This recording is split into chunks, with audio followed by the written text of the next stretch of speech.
নমস্কাৰ স্বাগতম জনাইছো এয়া হৈছে ইভিনিং হেডলাইন্স ষ্টুডিঅ'ত মই প্ৰাঞ্জল প্ৰতিম হাজৰিকা এতিয়া বিতং খবৰ দেশৰ ৰাজধানী দিল্লীত বিজেপি শাসিত সকলো ৰাজ্যৰ মুখ্যমন্ত্ৰীৰ বৈঠক প্ৰধানমন্ত্ৰীৰ অধ্যক্ষতাত অনুষ্ঠিত এই বৈঠক দিল্লীত বিজেপিৰ মুখ্য কাৰ্যালয়ত বৈঠকৰ আয়োজন কৰা হৈছে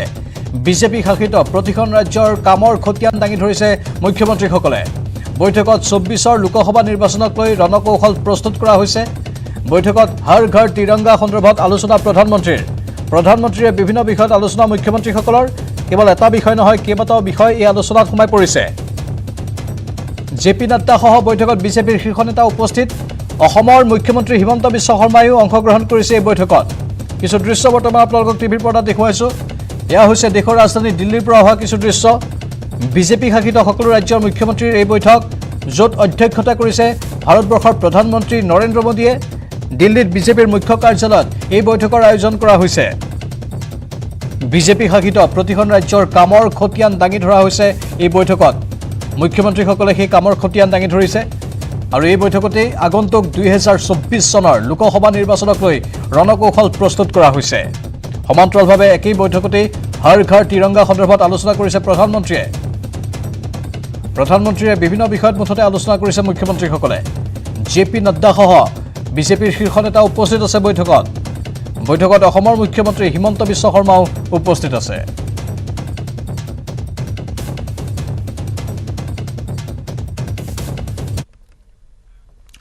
এই মুহূৰ্তৰ এক ব্ৰেকিং নিউজ দেশত চতুৰ্থটো মাংকি পক্সৰ সংক্ৰমণৰ খবৰ আহিছে ৰাজধানী দিল্লীত মাংকি পক্সত আক্ৰান্ত প্ৰথমজন লোক চিনাক্ত হৈছে আক্ৰান্ত লোকজনৰ নাই কোনো ভ্ৰমণ বৃত্তান্ত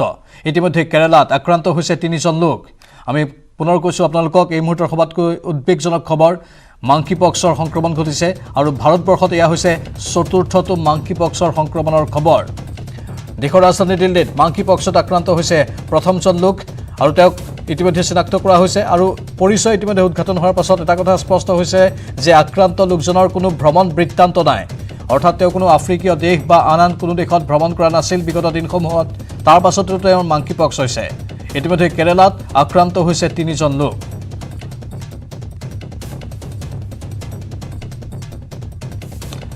এই খবৰত দিল্লীৰ পৰা অধিক জনাব আমাৰ সাংবাদিক ফাৰা খানে मंकी पॉक्स का पहला केस सामने आ गया है ये जो व्यक्ति है ये 32 साल के हैं और ये पश्चिमी दिल्ली में रहते हैं और इनका कोई भी हिस्ट्री जो है वो विदेश यात्रा की नहीं है लेकिन इनको स्किन लेजन की प्रॉब्लम हो रही थी फीवर आ रहा था ऐसे सिम्टम्स थे और अभी पुष्टि हो गई है इनको मौलाना आजाद मेडिकल कॉलेज में जो है वो भर्ती कराया गया है कल ही WHO ने अलर्ट किया था मंकी पॉक्स को लेकर क्योंकि 3 केस पहले ही केरल थे और आज पहला केस दिल्ली में आ गया है WHO भी जो है वो लगातार लोगों को सतर्क कर रहा है तो अब तक दिल्ली में कोई केस नहीं था पहली जो केस है उसने दस्तक दे दिया और कहीं ना कहीं मंकी पॉक्स को लेकर पहले ही WHO ने सतर्क कर दिया था वहीं डॉक्टर्स का भी कहना था और इसको देखते हुए LNJP में भी 6 वार्ड का जो है वो बेड सेटअप किया गया है तो तैयारी जो है वो स्वास्थ्य विभाग डॉक्टर्स ने कर ली है क्योंकि WHO ने साफ करार कर दिया था क्योंकि ये भी जो बीमारी है ये लोगों से लोगों में फैलती है और इसका अब तक जो है वो गंभीरता जो है वो देखी गई है हालांकि इसका डेथ रेट इतना नहीं है डेथ रेट अभी तक पाया नहीं गया है लेकिन ये भी एक गंभीर बीमारी है और ये एक जन से दूसरे जन तक पहुंचती है तो अभी के लिए चिंताएं सबकी बढ़ गई हैं क्योंकि पहला केस जो है वो दिल्ली तक आ गया है जो कि सबके लिए एक चिंता सामने ला रहा है कैमरामैन प्रहलाद के साथ फरा खान न्यूज़ 18 दिल्ली আনফালে মাংকি পক্সক লৈ সতৰ্কবাণী জাৰি কৰিছে WHO ইতিমধ্যে আমাৰ সাংবাদিক ফাৰা খানেও সেইখিনি তথ্য দিছে গ্লোবেল ইমাৰ্জেন্সি ঘোষণা কৰিছে ৱৰ্ল্ড হেল্থ অৰ্গেনাইজেশ্যনে WHO মুৰব্বী ডক্টৰ টেড্ৰছ আধানমৰ এই ঘোষণা বিশ্বৰ প্ৰায় 70খন দেশত ব্যাপিছে মাংকি পক্স ভাৰতত এই পৰ্যন্ত 4জন লোক মাংকি পক্সত আক্ৰান্ত হৈছে কেৱল কেৰালাতে 3জন লোক মাংকি পক্সত আক্ৰান্ত হৈছে আৰু দেশৰ ৰাজধানী দিল্লীত প্ৰথমটো কেছ ইতিমধ্যে পোহৰলৈ আহিছে মুঠতে WHO এই সমগ্ৰ বিষয়টো সন্দৰ্ভত সতৰ্কতাবাণী জাৰি কৰিছে গ্লোবেল ইমাৰ্জেন্সি ঘোষণা কৰা হৈছে মাংকি পক্সক লৈ কাৰণ অতি সোনকালে বিয়পিব পাৰে এই মাংকি পক্স এটা খুচুৰা বেমাৰ হয় আৰু এই মাংকি পক্সৰ সংস্পৰ্শত অহা প্ৰতিজন লোকেই আক্ৰান্ত হয় অৱশ্যে এতিয়ালৈকে ডেথ ৰেটৰ কথা বা সামগ্ৰিকভাৱে মৃত্যুৰ হাৰ একেবাৰে নগণ্য যদিও কিন্তু বিয়পাৰ হাৰ বেছি যাৰ বাবে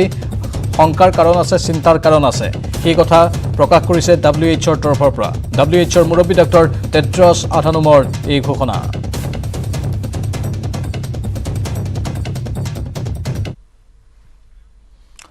বৰহাচী বুঢ়াগোহাঁই কাৰামুক্ত হ'ল পিছে এতিয়াও কাৰাগাৰৰ বন্ধ কোঠৰীতে আছে বিতুপন চাংমাই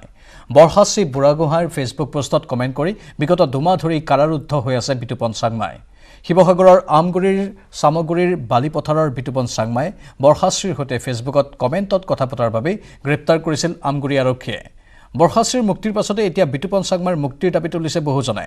ছ'চিয়েল মিডিয়াত ইতিমধ্যে বিতুপনৰ মুক্তিৰ দাবীত জনমত গঢ়ি তুলিছে নেটিজেনসকলে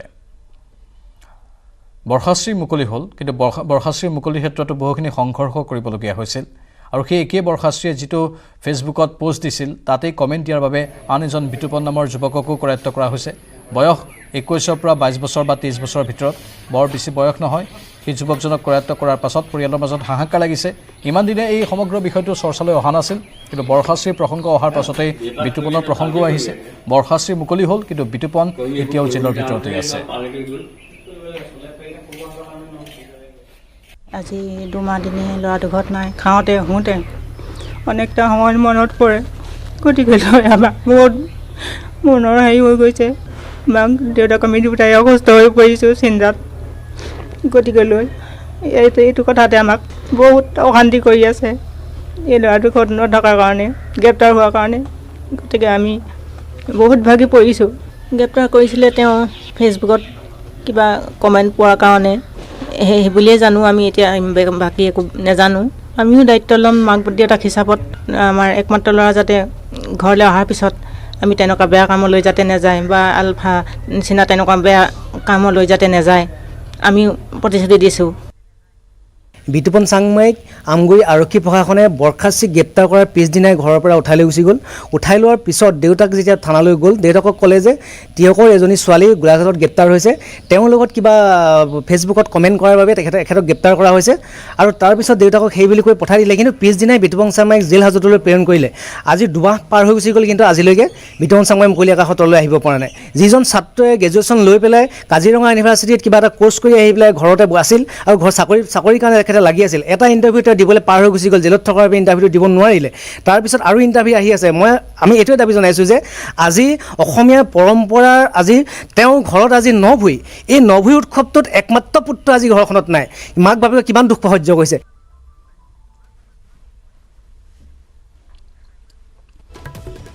এয়া বিভিন্ন চলৰ ভাষ্য আমি শুনিলোঁ বৰ্তমান আমাৰ সতীৰ্থ সাংবাদিক প্ৰদীপ গগৈ আছে ফোন লাইনত প্ৰদীপ বিতুপনৰ পৰিয়ালৰ সদস্যসকলে ইতিমধ্যে কৈছে যে আমি দায়িত্ব ল'ম বিতুপনৰ কিন্তু মুখ্যমন্ত্ৰী এবাৰ তেওঁলোকৰ কথা শুনক বৰহাচীক যেনেধৰণে মুকলি কৰি দিছে বিতুপনকো তেনেধৰণে মুকলি কৰি দিয়ক প্ৰদীপ হয় প্ৰাঞ্জল সেই একেই আহ্বান জনাইছে যে এই বিতুপন চাংমাই 23 বছৰীয়া এজন যুৱক তেওঁক কাৰাগাৰত বন্দী হৈ আছে যোৱা দুমাহ ধৰি তেওঁকো আহ্বান জনাই তেওঁকো যাতে শীঘ্ৰে মুকলি কৰি দিয়ে আৰু যি ইণ্টাৰভিউ দিবলগীয়া আছে চাকৰিৰ বাবে তাৰ বাবে যাতে তেওঁ পৰীক্ষাত বহিব পাৰে তাৰ বাবে আহ্বান জনাইছে অসম চৰকাৰ আৰু অসম আৰক্ষীৰ প্ৰতি বিতুপন চাংমাই পিতৃ মাতৃয়ে আৰু দল সংগঠনে যাতে শীঘ্ৰে মুকলি কৰি দিয়ে আমি আৰক্ষীৰ সৈতে যোগাযোগৰ চেষ্টা কৰিছিলোঁ আমগুৰি আৰক্ষী ভাৰতৰ আৰক্ষীৰ বিষয়ে জনোৱা মতে 53 নং 53/2022 নং গোচৰৰ ভিত্তিত ভাৰতীয় দণ্ডবিধি আইনৰ 120B 1/121/121 A section 1013 UPA actor অধীনত গ্ৰেপ্তাৰ কৰিছে বুলি স্পষ্ট কৰি দিছে আৰক্ষীয়ে UPA এক্ট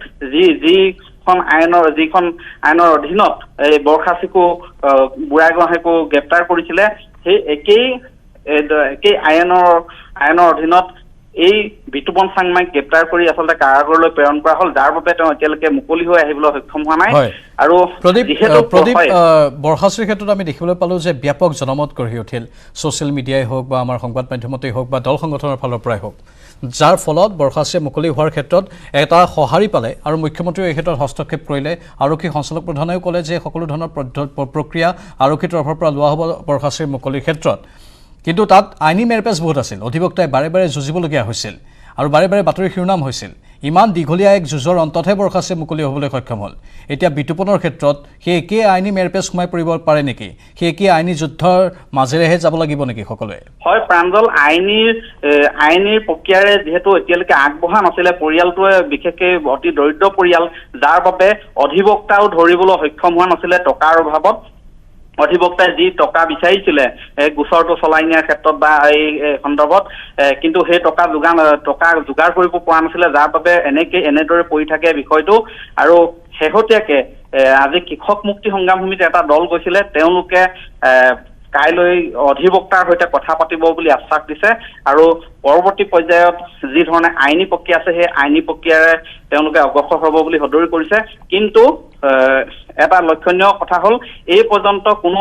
আইনী প্ৰক্ৰিয়া আগবঢ়া নাছিলে বিতুপন চাংমাইৰ ক্ষেত্ৰত যাৰ বাবে হয়তো কিছু পলম হ'ব পাৰে তেওঁৰ মুকলিৰ ক্ষেত্ৰত কাৰণ যিহেতু ইতিমধ্যেই UPA এক্টৰ অধীনত তেওঁক জেলত কাৰাগাৰত বন্দী হৈ আছে কাৰাগাৰত যেহেতু আজি 2 মাহ ধৰি বন্দী হৈ আছে গতিকে সহজে যে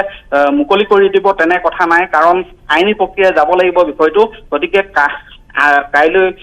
অধিবক্তাৰ সৈতে আলোচনা কৰাৰ কথা সদৰি কৰিছে একাংশ দল সংগঠনে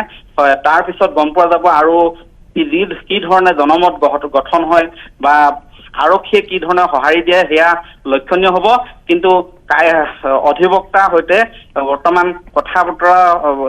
অধিবক্তাৰ সৈতে এই আইনী প্ৰক্ৰিয়া আৰম্ভ কৰিবলৈ যোজা চলাইছে পৰিয়ালটোৰ যদিও আৰ্থিকভাৱে বিশেষ সক্ষম নহয় আৰ্থিকভাৱে দুৰ্বল গতিকে অন্যান্য দল সংগঠনলৈ আহ্বান জনাইছে পৰিয়ালটোৱে যাতে তেওঁলোকক সহায় কৰে অসম চৰকাৰৰ প্ৰতি আহ্বান জনাইছে আৰক্ষীৰ প্ৰতি আহ্বান জনাইছে যাতে বিতুপন চাংমাইক যাতে মুকলি আকাশৰ তললৈ আহিবলৈ সুযোগ দিয়ে আৰু তেওঁলোকৰ পিতৃ মাতৃ আশ্বাস দিছে যাতে তেনেধৰণৰ ভৱিষ্যতে কোনো মন্তব্য বা ফেচবুকত বিতৰ্কিত মন্তব্যত যাতে ভাগ নলয় সেয়া পুত্ৰক বুজনি দিব বুলি কৈছে আৰু হয় প্ৰাঞ্জল নিশ্চয় ধন্যবাদ জনাইছো প্ৰদীপ মুঠতে পৰিয়ালৰ লোক সম্পূৰ্ণৰূপে সাজু হৈছে তেওঁলোকে নিজৰ পুত্ৰক বা নিজৰ সন্তানক বুজনি দিব কোনো কাৰণতেই নিষিদ্ধ ঘোষিত সংগঠন বা অন্যান্য সশস্ত্ৰ পন্থা যাতে অৱলম্বন কৰিব নোৱাৰে তাৰ ওপৰত চকু ৰাখিব দায়িত্ব লৈছে পৰিয়ালে মুঠতে এতিয়া বিতুপনৰ ভৱিষ্যতৰ কথা চিন্তা কৰি তেওঁক মুকলি কৰি দিব লাগে মাত্ৰ তেওঁ বৰখাস্তিৰ সেই পোষ্টটোত এটা কমেণ্ট দিছিল কমেণ্টত কথা বতৰা হৈছিল যাৰ বাবে কৰায়ত্ব কৰা হৈছে এতিয়া প্ৰতিক্ৰিয়াৰো সৃষ্টি হৈছে যিটো বৰখাস্তিক মুকলি কৰা হ'ল কিন্তু বিতুপন এতিয়াও কাৰাগাৰৰ বন্ধ কোঠৰীতে আছে অধিবক্তাই তেওঁলোকে সাজু হোৱা নাই বা অধিবক্তাক তেওঁলোকে নিৰ্বাচিত কৰিব পৰা নাই কোন অধিবক্তাক তেওঁলোকে ল'ব পৰিয়ালটোৰ আৰ্থিক কিছু অভাৱ অনাটনো আছে এতিয়া দল সংগঠনে হয়তো সহায় সহযোগিতা আগবঢ়াব লাগিব তাৰপাছত হয়তো অধিবক্তাৰ জৰিয়তে এই সমগ্ৰ বিষয়টোৰ মীমাংসা কৰা হ'ব দীঘলীয়া আইনী যুঁজ হ'ব পাৰে তাৰ আশংকা প্ৰকাশ কৰিছে কিন্তু সুকলমে যাতে সকলো হৈ যাওক সোনকালে যাতে বিতুপন মুকলি আকাশৰ তললৈ আহিব পাৰে সেয়াও বিভিন্নজনে কামনা কৰিছে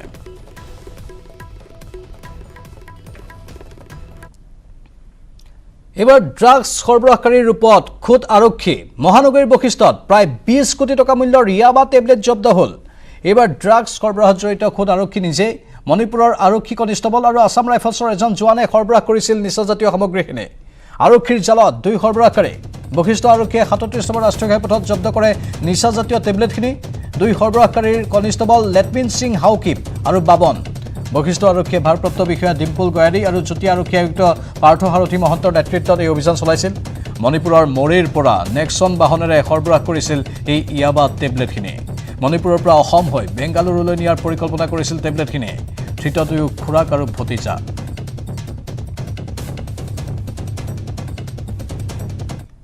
এটা খুব ডাঙৰ সফলতা সেইটো হ'ল এটা ইণ্টাৰষ্টেট ড্ৰাগছ নেটৱৰ্ক এটা বাষ্ট কৰা হৈছে আৰু এই অভিযানটোত 1 লাখ ইয়াবা টেবলেটছ সিজ কৰা হৈছে এই 1 লাখ ইয়াবা টেবলেটছ আহিছিল মোৰেৰ পৰা গুৱাহাটীলৈ আহি গুৱাহাটীত হেণ্ডঅভাৰ হৈ এইখিনি বেংগালুৰু গ'লহেঁতেন আৰু 2টা মানুহ ইয়াত এৰেষ্ট কৰা হৈছে ইণ্টাৰেষ্টিং কথাটো হ'ল ইয়াৰে এটা মণিপুৰ পুলিচৰ কাম কৰি আছে আজি 4 বছৰ হ'ল মণিপুৰ পুলিচত কাম কৰি আছে আৰু থংকিপিন হাউকিপ আৰু লেটমিন সিং হাউকিপ নামৰ এই 2টা ল'ৰাই তাৰে এটা পুলিচ মণিপুৰ পুলিচৰ এইখিনি মোৰেৰ পৰা লৈ আহিছিলে এখন টাটা নেক্সন গাড়ীত এই টেবলেটছখিনি আনিছিলে আৰু এইবাৰ তেওঁলোকৰ যিটো মানে কাভাৰ লৈছিলে যে অসম ফুৰা নাই, অসম চাবলৈ আহিছিলে আৰু ঠিক টুৰিষ্ট যেনেকৈ আহে তেনেকৈ আহিছিল। কিন্তু যিহেতু ইণ্টেলিজেঞ্চ আছিল, খবৰ আছিল, আৰু সেই খবৰৰ ওপৰত ভিত্তি কৰি এইটো বশিষ্ঠ আৰক্ষীৰ এটা খুব ডাঙৰ সফলতা। এইখিনি চাওক, বস্তুখিনি বিভিন্ন ঠাইত বিভিন্ন মূল্য হয়। উল্লেখযোগ্য কথাটো হ'ল যে ইয়াত কোৱান্টিটি 1 লাখ টেবলেট ইয়াত চিজ কৰা হৈছে, দেট ইজ মোৰ ইম্পৰ্টেণ্ট। আমাৰ সতীৰ্থ সাংবাদিক উৎপল হালৈ বৰ্তমান ফোন লাইনত আছে। উৎপল, কিমান দিন আৰু মাজত এদিনো বিৰতি হয়তো যোৱা নাই, বাৰে বাৰে সদায় প্ৰতিদিনেই এতিয়া ড্ৰাগছ বা নিচাজাতীয় সামগ্ৰী উদ্ধাৰ হৈ আছে বশিষ্ঠ আৰক্ষীৰ তৎপৰতাত? হয় চাওক, ৰাজধানী চহৰ গুৱাহাটী মহানগৰী এতিয়া 37 নং ৰাষ্ট্ৰীয় ঘাইপথ ট্ৰেনজিট পইণ্ট ব্যৱহৃত হৈছে। প্ৰত্যেক দিনে উদ্ধাৰ হৈছে নিষিদ্ধ নিচাজাতীয় সামগ্ৰী, সেয়া লাগিলে গাঞ্জাই হওক বা ইয়াবা টেবলেটেই হওক বা হেৰইনে হওক বা কেকইনে হওক, প্ৰত্যেক দিনে উদ্ধাৰ হৈছে। আজি যি উদ্ধাৰ কৰিছে এই ক্ষেত্ৰত যি দুগৰাকী লোক জড়িত হৈ পৰিছে, সেই ঘটনা জানিলে সকলোৰে চকু কপালে উঠিব। কাৰণ সৰিয়হৰ দুলিতে ভূত বুলি ক'ব লাগিব। যি দুগৰাকী লোকক ইতিমধ্যে কৰায়ত্ব কৰিছে, সেই দুয়োগৰাকী কিন্তু আৰক্ষীত কৰ্মৰত। এগৰাকী মণিপুৰ আৰক্ষীত কৰ্মৰত আৰু আন এগৰাকী যদিহে চোৱা যায় 35 নম্বৰ অসম ৰাইফলছত কৰ্মৰত। আৰু দুয়োটাই এই যি চৰকাৰৰ আশীৰ্বাদত বা চৰকাৰৰ আশীৰ্বাদত যিখন পৰিচয় পত্ৰ পায়, সেই পৰিচয় পত্ৰৰ জৰিয়তে তেখেতসকলে এনেধৰণৰ নিষিদ্ধ নিচাজাতীয় সামগ্ৰীৰ বেহা কৰি গৈছিলে। এই যে থাউমিন উপাধিৰ দুয়োগৰাকী লোক মণিপুৰৰ আৰু মৰেৰ পৰা তেখেতসকলে সৰবৰাহ কৰিছিলে। এগৰাকী মণিপুৰ পুলিচৰ কৰ্মৰত আৰু তেখেতৰ নামটো এই মুহূৰ্তত মই কৈ দিছো, লেটমিন সিং হাউকিবি, আৰু তেখেতৰ ভতিজা থাউকুকিং হাউকিবি। প্ৰাথমিক পৰ্যায়ত আৰক্ষীয়ে তদন্ত আৰম্ভ কৰিছিলে, কিন্তু প্ৰাথমিক পৰ্যায়ত তেখেতসকলক খুৰা ভতিজা বুলি কৈছিলে বা এজন কনিষ্ঠ আৰক্ষী হিচাপে কৰিছিল কনিষ্টবলত। কিন্তু এই মুহূৰ্তত যি খবৰ আহিছে, থাউকুকিং হাউকিবি তেখেতেও কিন্তু অসম আৰক্ষীৰ এজন জোৱান, অৰ্থাৎ আৰক্ষী ৰাইফলছৰ যি থাকে 35 নম্বৰ অসম আৰক্ষী ৰাইফলছৰ তেখেতে জোৱান। অৰ্থাৎ যেতিয়া আৰক্ষী প্ৰশাসনৰ লোকসকলে তেখেতসকলক কৰায়ত্ব কৰিব খোজে বা তেখেতক সোধপোছৰ বাবে ৰখাবলৈ চেষ্টা কৰে, সেই সময়ত কিন্তু তেখেতসকলে এই ধৰণৰ যিখন পৰিচয় পত্ৰ থাকে, এজনৰ লগত থাকে সেনা জোৱানৰ আৰু আন এজনৰ লগত থাকে মণিপুৰ আৰক্ষীৰ, সেই সেনা জোৱানৰ সেই প্ৰপত্ৰ দেখুৱাই তেখেতসকলে অনায়াসে গুৱাহাটী মহানগৰীৰ মাজমজিয়াৰ মণিপুৰৰ মৰেৰ পৰা বেংগলৰলৈকে সৰবৰাহ কৰিছিলে। আৰু আৰক্ষীৰ প্ৰশাসনৰ যি নিশ্চিত তথ্য আছিল, আৰু তথ্যৰ ভিত্তিত ৰাতিপুৱাৰ ভাগতে যিহেতু বশিষ্ঠ চাৰিআলিত উপস্থিত হৈছিলে 37 নং ৰাষ্ট্ৰীয় ঘাইপথত অভিযান চলাইছিলে। যিহেতু আজিৰ দিনটো তেখেতসকলে বশিষ্ঠ চাৰিআলিৰ এখন লজত থাকি বশিষ্ঠ মন্দিৰকে অন্যান্য অঞ্চল তেখেতসকলে পৰিদৰ্শন কৰিলে হয় বা তেখেত পৰ্যটকৰ ৰূপত আহিছিলে বুলি ইতিমধ্যে সেই কথা স্পষ্টভাৱে উল্লেখ কৰিছে জয়ন্তী পাৰ্থসাৰথী মহন্তই। আৰু সেই তথ্য লাভ কৰাৰ পিছত আৰক্ষীয়ে জোৰদাৰ অভিযান চলাইছিলে আৰু প্ৰাথমিক পৰ্যায়ত আৰক্ষীক তেখেতসকলে বিভ্ৰান্তিকৰ এক পৰিৱেশৰ সৃষ্টি কৰিছিলে। কাৰণ আৰক্ষীৰ হাতত থকা যি তেখেতসকলৰ নথি পত্ৰ আছে, সেই নথি পত্ৰ দেখুৱাইছিলে যে আমি মণিপুৰ আৰক্ষীৰ কৰ্মৰত, আমাক যাবলৈ দিয়ক, কিয় আমাক ৰখাইছে। কিন্তু পৰৱৰ্তী পৰ্যায়ত যেতিয়া আৰক্ষীৰ হাতত নিশ্চিত তথ্য আছে, সেই তথ্যৰ ভিত্তিত পুনৰ তেখেতসকলৰ তাতে জেৰা চলোৱা হয় আৰু সেই সামগ্ৰীসমূহ জব্দ কৰে। মানে উৎপল চাওক, এতিয়া এনেকুৱা ধৰণৰ হৈছে আৰক্ষীৰ চোৰাংচোৱা প্ৰতিটো ক্ষেত্ৰতে আছে। আৰক্ষীয়ে চোৰাংচোৱা নিয়োগ কৰি থৈছিল হয়তো, যাৰ বাবে এওঁলোকৰ সন্ধান পালে। কাৰণ চোৰাংচোৱাই প্ৰকৃত গাড়ীৰ নম্বৰ দি দিলে য'ত ড্ৰাগছ সৰবৰাহ কৰা হৈছে, প্ৰকৃত তেওঁলোকৰ নাম দি দিলে যোনে ড্ৰাগছ সৰবৰাহ কৰিছিল। নহ'লে হয়তো আৰক্ষীৰ লোককে কেতিয়াও সন্দেহ নকৰিলেহেঁতেন, তেওঁলোকে আনকি পৰিচয় পত্ৰ দেখুওৱাৰ পাছতো তেওঁলোকৰ গাড়ীত তালাচী নকৰিলেহেঁতেন। স্পষ্ট কথা যে চোৰাংচোৱাৰ পৰা সকলো তথ্য আৰক্ষীয়ে পাইছিল, আৰু সেইটো ভাল কথা। কাৰণ চোৰাংচোৱা এনেধৰণৰ অপৰাধজনিত ঘটনাৰ সৈতে জড়িত ব্যক্তিসকলৰ বাৰে বাৰে সন্ধান দি থাকিবলৈ সক্ষম হৈছে। হয় চাওক, এইখিনিতে প্ৰান্তত আৰু এটা কথা উল্লেখ কৰি ল'ব লাগিব। যেতিয়া এই নতুন মুখ্যমন্ত্ৰী ডক্টৰ হিমন্ত বিশ্ব শৰ্মা শপত গ্ৰহণ কৰিছিল, সময়তে কোৱা হৈছিলে যে ৰাজ্যত যি চোৰাংচোৱা শক্তিশালী কৰা হৈছে, সমান্তৰালভাৱে আলফাৰ পৰাও আন এক নিৰ্দেশনা আহিছিল। সেই বাতৰিও আপুনি সম্প্ৰচাৰ কৰিছিলে যে আলফাটো ইতিমধ্যে অসম আৰক্ষীৰ লিংকমেন থকা বুলি কৈছিলে, বা অসম আৰক্ষীৰ লোকেহে আলফাৰ যি ঘটনাৰ যি প্ৰক্ৰিয়া চলি আছে, বিশেষকৈ JCP পাৰ্থসাৰথী মহন্তৰ নাম সাঙুৰ খাইছিলে। আৰু যেতিয়াৰ পৰা পাৰ্থসাৰথী মহন্তই গুৱাহাটী মহানগৰীৰ যুটীয়া আৰক্ষীৰ দায়িত্বত লৈছে, তেতিয়াৰ পৰা যি চোৱা যায় প্ৰত্যেক দিনে এনেধৰণৰ অভিযান চলাইছে আৰু চোৰাংচোৱা কিন্তু অধিক শক্তিশালী হৈ পৰিছে। সেয়া লাগিলে আৰক্ষী হওক বা অন্যান্য যিকোনো লোক সকলোৰে লগতে তেখেতসকলে সমানে চাইছে। যদি প্ৰত্যেক দিনতে চোৱা যায়, ওলোটা ফালৰ পৰা অহা বাহনো তেখেতসকলে এৰি দিয়া নাই। পূৰ্বতে যদি চোৱা যায়, নাগালেণ্ড, মণিপুৰ, মেঘালয়ৰ পৰা বা গুৱাহাটীৰ মাজেৰে উত্তৰ ভাৰতলৈকে গৈছিলে, আৰু কিছুদিন পূৰ্বে উত্তৰ ভাৰতৰ পৰা এইসমূহ সামগ্ৰী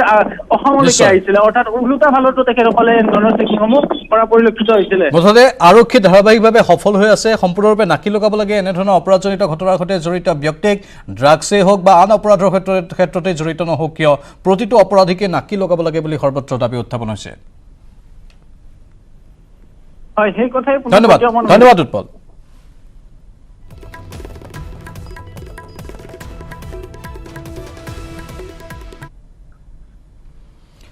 বিশ্ব এথলেটিক্স চেম্পিয়নশ্বিপত ইতিহাস ৰচিলে নীৰজ চোপ্ৰাই টকিঅ' অলিম্পিকৰ স্বৰ্ণজয়ী নীৰজে লাভ কৰিলে ৰূপৰ পদক আমেৰিকাৰ ইউজিনত অনুষ্ঠিত খেলত 88.13 মিটাৰ দূৰত্বলৈ নীৰজে জেভলিন নিক্ষেপ কৰি ইতিহাস ৰচনা কৰিলে উল্লেখযোগ্য যে বিশ্ব এথলেটিক্স চেম্পিয়নশ্বিপত ৰূপৰ পদক জয় কৰা প্ৰথমগৰাকী পুৰুষ হিচাপে পৰিগণিত হ'ল টকিঅ' অলিম্পিকৰ স্বৰ্ণজয়ী নীৰজ চোপ্ৰা এয়া হৈছে ভাৰতৰ প্ৰথমগৰাকী পুৰুষ যোনে বিশ্ব এথলেটিক্সত বা বিশ্ব এথলেটিক্স চেম্পিয়নশ্বিপত ৰূপৰ পদক অৰ্জন কৰিবলৈ সক্ষম হৈছে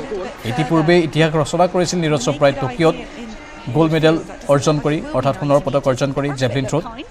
আৰু এইবাৰ এই বিশ্ব চেম্পিয়নশ্বিপতো তেওঁ ৰূপৰ পদক অৰ্জন কৰিবলৈ সক্ষম হৈছে আৰু ভাৰতৰ নাম উজ্বলাই তুলিছে এপিনে নীৰজৰ সফলতাত নাচি বাগি আনন্দত মতলীয়া হৈ পৰিছে পৰিয়ালৰ সদস্যসকল That gives us the 1-2 we expected. Anderson Peters, Neeraj Chopra, battling it out all season, reigning Olympic champion. Hello सभी को नमस्ते काफ़ी अच्छा लग रहा है आज सिल्वर जीता है देश के लिए और अभी अगले साल फिर हमारी वर्ल्ड चैंपियनशिप में कोशिश करें कि वहाँ पे इससे बेटर करें और बहुत बहुत थैंक यू करता हूँ साई का टॉप्स का फेडरेशन का हमारी गवर्नमेंट का जिन्होंने मुझे इतना सपोर्ट किया और कोच दिया है फॉरेन कोच है और बाहर ट्रेनिंग के लिए भेजा है और जिससे मैं हर कंपटीशन खेल सकता हूँ बाहर के जो इंटरनेशनल कंपटीशन होते हैं और आशा करता हूँ कि ऐसे ही हर स्पोर्ट्स में हमको सपोर्ट मिलता रहेगा और हमारा देश है जो और तरक्की करेगा स्पोर्ट्स में thank you so much silver हो या गोल्ड हो मेडल तो मेडल ही होगा वहाँ तक पहुँचने की मुश्किल नहीं बात तो आज ये फुर्सत मौजे में करते हैं गेम खेलने के बाद क्या दिन बाद बात होंगी अच्छा हाँ लेकिन हमने उन्हें ट्रिप कर दे जिस टाइम उसने टाइम लगा खुद ही करे अच्छा वो खुद कॉल करेंगे खुद कॉल करेंगे उनको भी देखो तैयारी तो बहुत कर रहा हूँ उसका स्वागत तो है अभी अच्छा खाना और उसकी पसंद का चूरमा हमें तो पता है আনফালে নীৰজ চোপ্ৰাৰ বাসগৃহৰ পৰা আমাৰ সাংবাদিক জাভেদ মনছুৰীৰ এক প্ৰতিবেদনো আছে সেয়াও আগবঢ়াই লৈছোঁ वर्ल्ड एथलेटिक्स चैंपियनशिप में नीरज चोपड़ा के सिल्वर मेडल जीतने के बाद घर में खुशी का माहौल है नीरज की माता जी सरोज देखिए किस तरह से नाच गाना घर में चल रहा है घर की महिलाएं खुशी जाहिर कर रही हैं गीत गा रही हैं पारंपरिक गीत गा रही हैं डांस कर रही हैं तो आप ये तस्वीर देख सकते हैं किस तरह से खुशी का माहौल घर में है नीरज की ताई हैं जो कि इस पूरे को ऑर्गेनाइज कर रही हैं डांस कर रही हैं देखिए घर की महिलाएं जो हैं ये आप देख सकते हैं विजुअल्स में इनसे एक बार बात कर लेते हैं ताई